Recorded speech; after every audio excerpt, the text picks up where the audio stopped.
I joined a run club after a string of disappearances in my neighborhood. What I found was terrifying.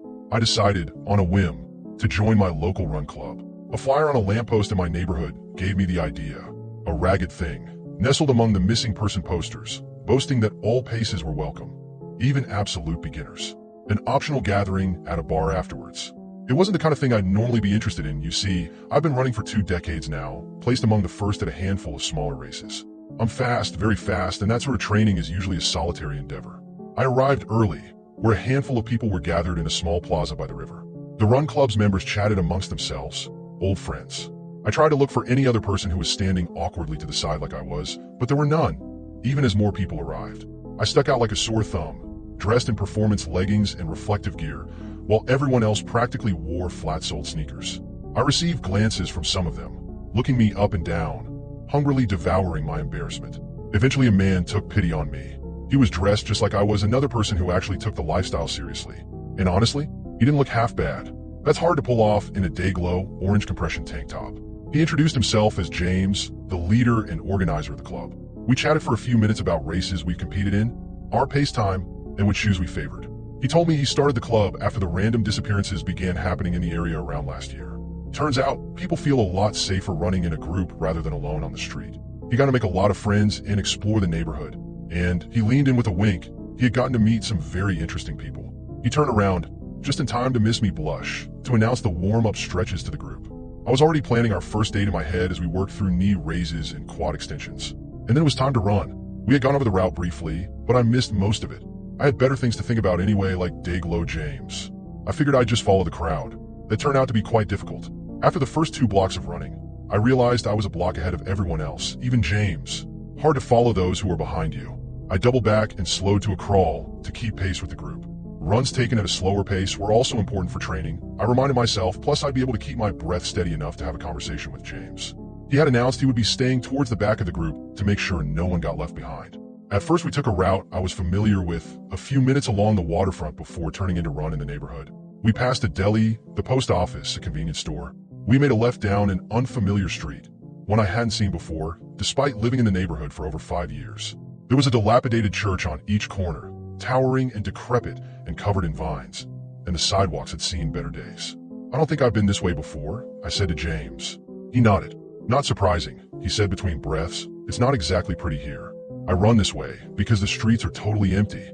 Don't want to crowd a busy sidewalk. He was beautiful, his dark hair catching the subsiding light in just the right way. As we passed between the churches, I imagined my own church wedding with him. We were now passing warehouse after abandoned warehouse. The sun hung low in the sky, casting long shadows. I was beginning to see my exhalation in the air, and I zipped up my vest preemptively, bracing for the cold. No one was chatting anymore but James and I, all of them too out of breath. All that was audible was the thump of our shoes hitting the pavement. No cars, no other pedestrians. Our numbers sounded light. I looked around at the group. James, I said, I think we lost a few people. Yeah, probably. Sometimes the newcomers give up part way through the run and turn back. Sometimes their pace is just too slow and they have to find a way on their own. You know how it is? Oh, I said, I thought you stayed at the back of the group so everyone could keep up. He smiled. You know how it is, he said again. Down the block, 2 large buildings on either side of the street grew larger as we approached them. The 2 old churches. But it was impossible. We hadn't once turned since we started running in the industrial area. There was no way we could have been approaching them from the same way we initially had. Perhaps I was distracted. I accepted it and kept moving past the graffitied warehouses. I live around here, you know, said James. Yeah? In a warehouse? You could call it converted. You could call it illegal, he said, smiling. Sounds like I couldn't call it cozy, I replied. He laughed. No, you certainly couldn't. You know what the worst part of it is? It's really annoying to get food. No delivery options? Not any that suit our dietary restrictions. You train too. You must understand my pain. I smiled. I know how it is. We fell silent and kept running. I looked around and realized there were fewer people still, bringing us to around 15 total. Maybe we should slow down? People seem to have trouble keeping up, I said. He shook his head. I understood. We could not possibly be going any slower. I felt a fondness for him. He was doing a service to the community by providing a safe space to run. If people couldn't actually run, that wasn't his fault. And yet, slowly, we approached something looming in the distance. The 2 churches. Again, come to think of it, we had been going for at least 2 miles. If we really had been running in a straight line, we should by now have hit the highway underpass about a mile inland from the river we came from. and yet it was nowhere in sight either, not even in the distance. We passed these before, I said as we ran between the crumbling churches. A lot of them in the area, I guess, he said, but something in the way he spoke gave me pause. His tone was no longer conversational. In fact, it sounded defensive, as if he knew exactly what I was talking about. I was in danger. The sun was nearly beneath the horizon behind us, the temperature dropping by the minute. For the first time I looked closely at the other runners. I expected to find them out of breath, possibly even confused like I was. Instead, they ran urgently, intently. The effort they appeared to exert did not match the speed they ran. It looked like they were almost running in place, slow motion only in pace, as if they were charging through deep mud. And every single one of them was crying. They looked far in the distance ahead of them with expressions of absolute terror on their faces, tears streaming down their cheeks. I tried to see what they were looking at, but there was nothing but warehouses. No underpass, no pedestrians, no cars. Nothing. Perhaps it was a trick of the light, but the whites of their eyes looked darkened, giving the appearance that they were completely black. "What's going on?" I asked. "Keep going," whispered another runner. I looked at James. He smiled. "Keep going," he said too, "and stay with the group. You'll be safe with the group," said another runner. I looked behind us. The sun had set, but the river we had come from was nowhere to be seen. Just miles of warehouses fading into the darkness. The few street lamps lining the sidewalk had flickered on, dousing us in a sodium orange glow. And there were even fewer runners than before still. I could count the lot of us on my hands. 8 people creeping forward like encroaching sludge, yet running as if they were in a 100-meter sprint. I kept running at my slow pace, despite the alarm bells going off in my head. I just had to make it to the corner. 50 feet, 40 feet, 30 feet. I still stuck with the group until the last possible second. Then I hit a hard right and tried to turn down another desolate and unfamiliar street. Something caught my arm. One of the runners, holding me firmly by the elbow, dragging me ahead as she sprinted straight ahead at a snail's pace. "You don't want to do that," she said. "Folks who turn off tend to lose their way." I kept running forward, again between the 2 churches, again past the warehouses, again over the broken sidewalks. I was also beginning to tear up, afraid and confused, and wanting to go home. My smartwatch told me we had been running for over an hour, but had not logged any distance. I cursed myself for leaving my phone at home. Just 2 blocks later, the ivy-coated churches again. "They're getting closer together," said James in a happy sing-song. "We're almost at the end."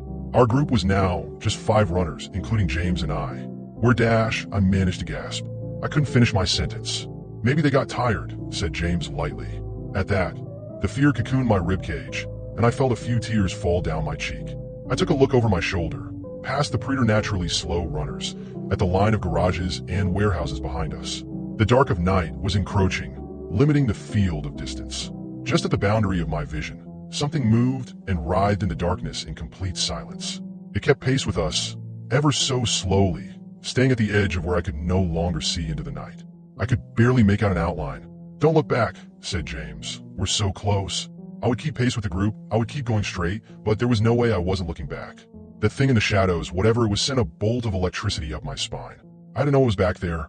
Brief gleams from the sodium bulbs of the streetlights illuminated small portions of the thing as it passed them.